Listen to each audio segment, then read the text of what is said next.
নমস্কার বন্ধুরা, আজ আমি চুনো মাছ কাঁচা মশলা মাখিয়ে চচ্চড়ি দেখাবো। চুনো মাছটা ভালো করে ধুয়ে নেব।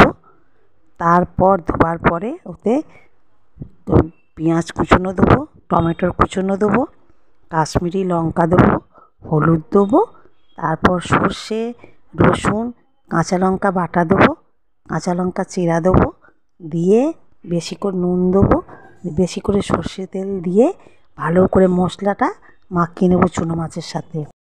তারপরে কড়া বসিয়ে কড়ায় তেল গরম করতে দেবো।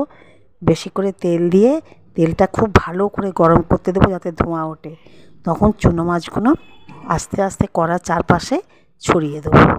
ছড়িয়ে দেওয়ার কিছুক্ষণ পর আবার ওই চুনো মাছ একদিকটা যেই হয়ে যাবে তখন অন্য দিকটা আবার উল্টে দেবো। এরমভাবে যখন দেখবো দুদিকটাই উল্টানো ঠিক হয়ে গেছে তখন নামিয়ে নেব। হয়ে যাবে আমাদের কাঁচা চুনো মাছ চচ্চড়ি। আমার ভিডিওটা দেখে যদি আপনাদের ভালো লাগে তাহলে শেয়ার করবেন, ভুল গেলে কমেন্ট করবেন। ধন্যবাদ।